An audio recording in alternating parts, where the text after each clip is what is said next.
Ladies and gentlemen, welcome back to the other side of the corner. Welcome to your latest Chelsea news. Boy, oh boy, we've missed an unbelievable opportunity to get a player like Fermin Lopez.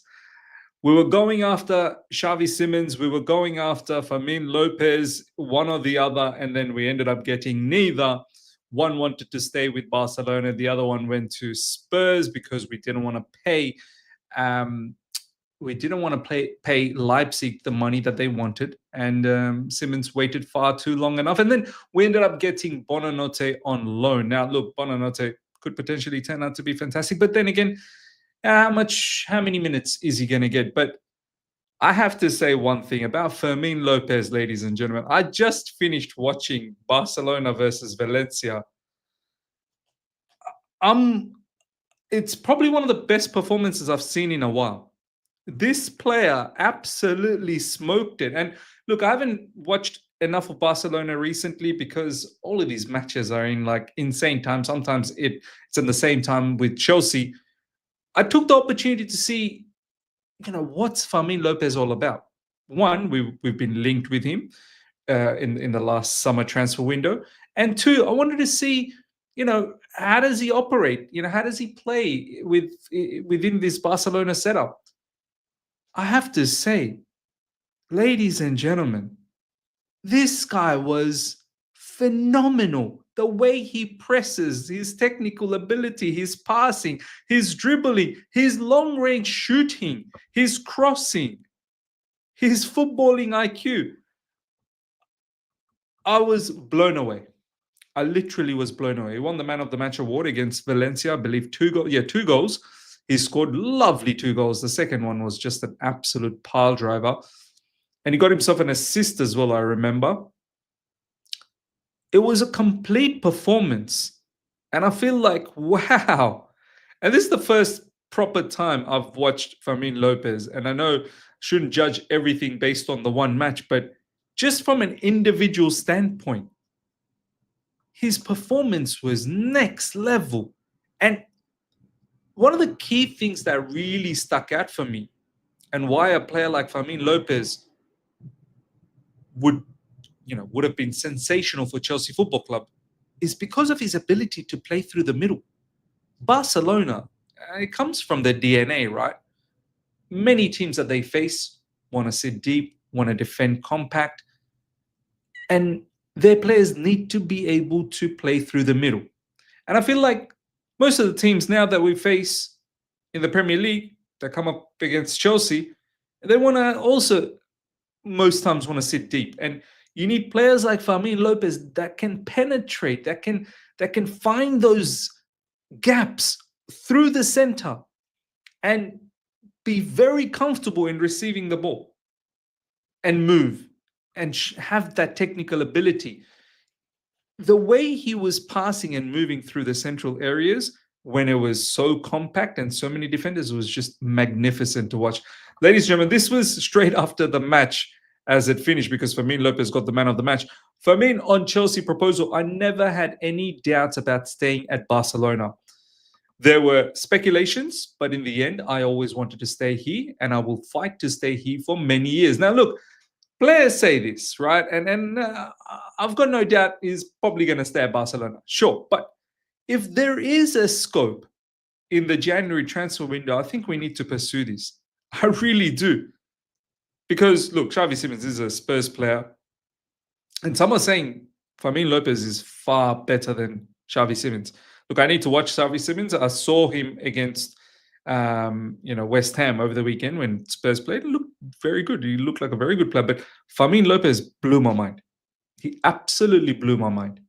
From what I just saw against Valencia, he blew my mind. And I know a lot of people are going to say Valencia are not that great. I get it, but just watch his individual performance, his technical ability. Don't worry about the team, but just watch his individual skill set. So look, we missed a big chance in the summer, but then again, can we really call it as a missed chance? I don't know. He wanted to stay at Barcelona, but if there is a scope of getting this player in January, if he doesn't get enough game time for Barcelona, we need to be all over this like a rash. Fermin Lopez is better than Xavi Simons. This is coming from Vince. Look, I need to watch more, but from what I've seen of Fermin Lopez, it looks electric. Fermin Lopez versus Valencia, 2 goals, 46 passes, 89 pass accuracy. Didn't get a assist. Looks like he should have got one, actually. Yeah, I just remembered. For Ferran Torres, he missed bare chances, man. 89% pass accuracy, 3 out of 4 accurate long balls, 2 key passes, 2 big chances created, 3 out of 4 successful dribbles, 1 tackle, 1 hit. That's the other thing about Fermin Lopez from what I saw. Tackles, intercept off the ball, pressing, intercepting, tackling. The kid's got it all, man.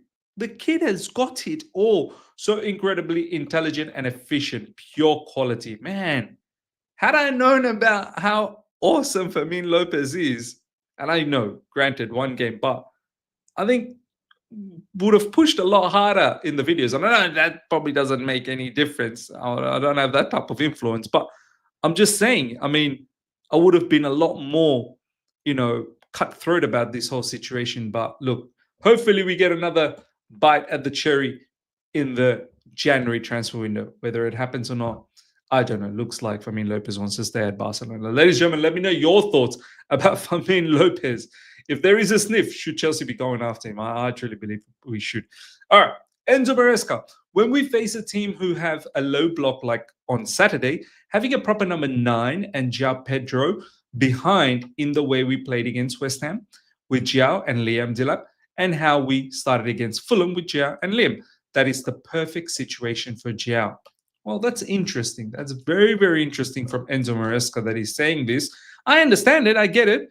Liam Delap occupies, as a striker, makes sure the 2 defenders are focused on him because, he's physical. He'll probably invite 2 defenders to be on him or he'll get the attention of 2 defenders, which will then open up space for João Pedro. I get it. I fully understand it. But what's going to happen to Cole Palmer in this scenario? This scenario took place because Cole Palmer wasn't around. What's going to happen when Cole Palmer's around? Now, do you still play João Pedro in behind Liam Delap?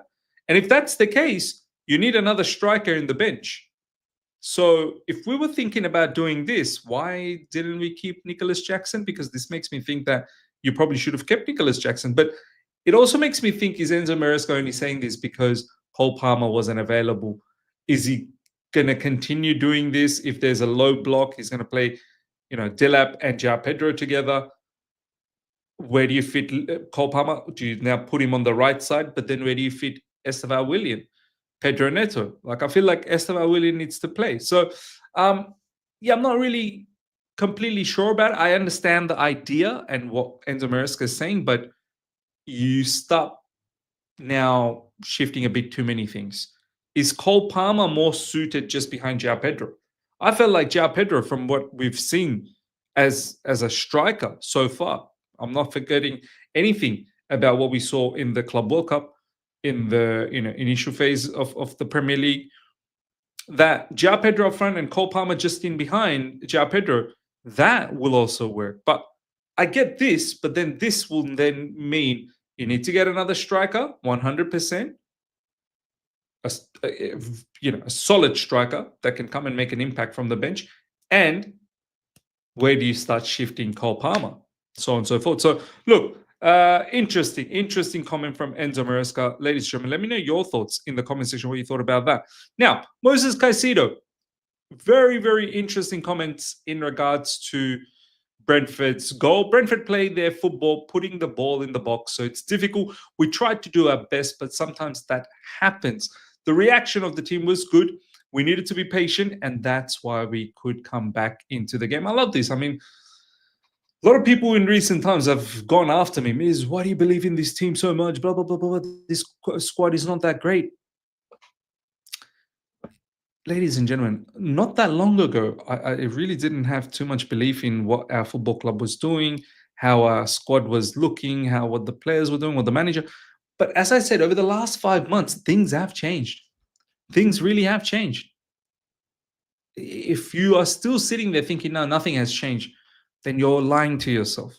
You're really lying to us. I love the fact that Moses Caicedo, you know, he acknowledges that this is what Brentford, that's what the plan was. Just long throw-ins and try and create a bit of chaos out of that. No problems. But he also says the reaction of the team was good, and it was good. We shouldn't be dropping points against Brentford. Of course not. We should be beating them. And we were well and truly on our way to beat them. Now, yeah, many people will say, well, it wasn't the greatest way we started. Why didn't we start, in an electric fashion from the get-go? This is why I was weary moving into this game, because of this damn international break, which created a little bit of a mess for us. João Pedro was so clear to see. He wasn't fully 100%. And he said it post-match. Maresca was saying, João Pedro said he wasn't feeling 100%.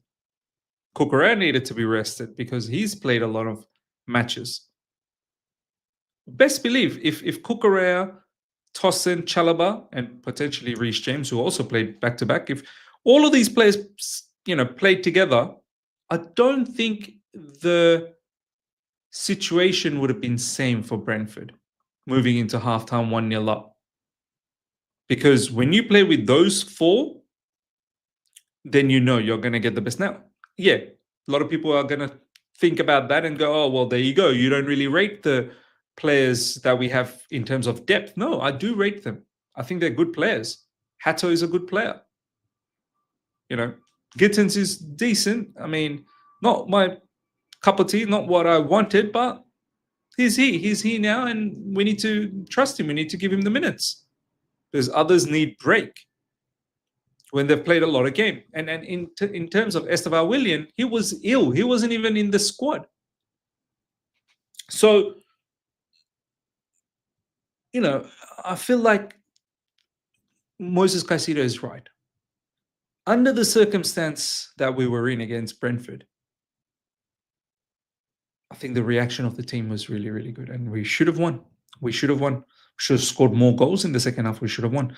The only contention was Fofana. Wesley Fofana was probably the biggest contention for me. That what's going on there? Did we really needed to use Wesley Fofana? But then again, he's he.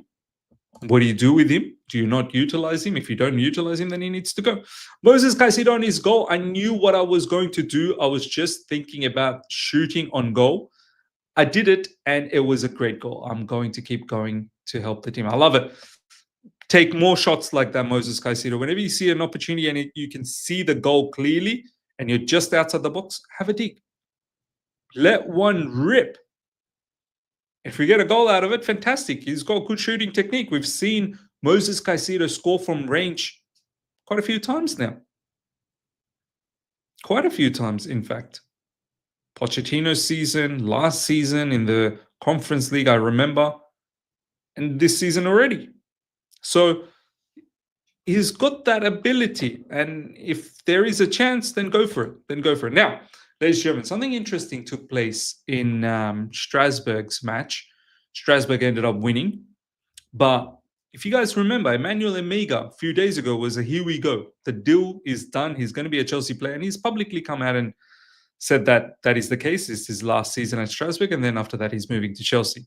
Now, off the back of that, Strasbourg took that very, very harshly, and the treatment they gave to Emegha was not a good one. Look, in one hand, I kind of understand. In another hand, I don't, because ultimately Strasbourg, I remember in the beginning when Bluco took over Strasbourg, I was a little bit on Strasbourg's side thinking, I get it. They don't want to be the sister club. They don't want to be, a club where Chelsea utilizes for its own benefits, which it looks like. But when you see the kind of development that Strasbourg's gone through and what they were able to achieve last season, you start to think, do you know what? This is not such a bad setup for Strasbourg.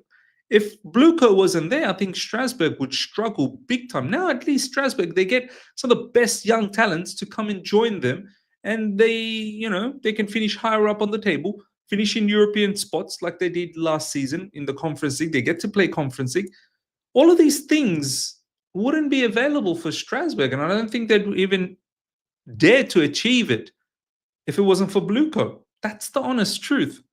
So when these fans put out such a bad behavior for Emegha, I, I don't think it's nice. I'm trying to understand them. Like I get it that it's one of your players. He's the captain of your football club, and now he's having to. This is his final season, and because Chelsea, the owners, well, Bluco, the owners, look at Chelsea obviously as the primary club, and everything else is sort of sister club. I get it. The fans don't like this situation being treated like that, but I think they need to check themselves. I really do feel Strasbourg fans, you need to check yourself that you're far better with Bluco right now. Liam Rossignol on Strasbourg fans' treatment of Emegha after announcement of his move to Chelsea. Emmanuel Emegha was devastated and so was I. I'm very disappointed with what I saw. Seeing banners against one of the best players last season is unacceptable. Banners against like Emegha, that's rude. My players deserve much more. They have an impeccable mindset and do not deserve this treatment. We're in a pivotal season in which we'll play in the European Cup, but it seems that a minority is not happy with these performances. It won't change anything at all because I remain very proud of my players, and Emmanuel Emegha will remain captain as long as he's there. It is still necessary to emphasize that this does not concern everyone, but a minority. So, huge respect for Liam Rossignol to come out publicly and address this, especially when your player is being targeted like that. Ladies and gentlemen, you let me know in the comment section. How do you feel? Like, do you understand where Strasbourg fans are coming from, or do you think this is ridiculous from Strasbourg fans? They are so much better with Bluco. They shouldn't be so upset. Or do you think they do have a leg to be upset because it looks like Chelsea are doing it whatever means is necessary to really help Chelsea out in this situation and not really allow Strasbourg to explode. But then again, without Bluco, would they even be in this situation to explode? Emmanuel Emegha, I don't want to be. This was a couple of days ago when the deal was made quite public by Fabrizio Romano. I don't want to be there to be rumors or things that can distract my team or me. So I think this was the best decision to bring it out right now. I was wondering, like, Emmanuel Emegha, why did you say it then? Like, you should have just kept it. But it looks like, because there's going to be rumors, he wanted to rather just make it public so he can focus on the, season ahead. Everyone knows my personality. It is not because everyone knows that I'm leaving that I will change my behavior or my work ethic. I'm a guy who gives 100% every day for the team and for the club, and will continue doing this until the end. I hope he does. Very, very important season for Strasbourg in the Conference League and also in the Liga. They could potentially finish in the Champions League positions. Who knows? They can kick on from last season. So I'd like to think Emmanuel Emegha will give it his best shot. And as I said, we'll be watching Emmanuel Emegha in the Conference League 100%. Strasbourg admin confirmed that account confirmed that after 4 Liga games, 3 wins, 1 loss, 9 points. This is the club's best start since the 3-point for a win rule was introduced in 1978 to 79. Like, Strasbourg, before Bluco took over, your club was a no club, if I'm being absolutely honest. Now at least there's some limelight, there's some focus, and you're doing well. It almost feels like Strasbourg, they rather be independent than be owned by someone. And if that independency brings them relegation or brings them any adversity, they're happy with that. They just don't want to be controlled by Bluco. But as Liam Rossignol said, I think it's only a small section of the crowd that's thinking like that. Emmanuel Emegha on Instagram responds to Strasbourg fans, whether you want it or not, which is very interesting. He put this Instagram story showcasing, Strasbourg's jersey, and he's saying, whether you want it or not, I am here, which is great to see. Banner published by Strasbourg fans today via Direct Racing saying Samuel Smith, bought for 10 times his value, left 34 days later for an undisclosed amount. They really take us for fools. Now, do you know what? The whole Samuel Smith story, which we covered on this channel, that did look a little bit strange to me. I know Ben Chilwell was taken by Strasbourg, and that forced Samuel Smith to move on, but he was literally bought by Strasbourg in this window, and then just a few days later, he's gone. He's sold. Goes back to Chelsea, I think, or well, Chelsea sold him to Strasbourg, and then Strasbourg sold him back to Chelsea, and now he's on loan to Swansea, I believe. So, yeah, what has happened here? And look, I just hope that those sort of incidents where, yeah, we sold a player to Strasbourg, Strasbourg then sold it back to us, and it's undisclosed fee. Yeah, I just hope that in those instances we don't do Strasbourg dirty. But let's see what happens. Ladies and gentlemen, let me know your thoughts about everything we spoke about, especially Fermin Lopez. Wow, what a match that he had against Valencia. Smash up the like button. If you're here for the first time, subscribe. Hit the bell notification to stay in touch with all my content. Until next time, take care. See ya.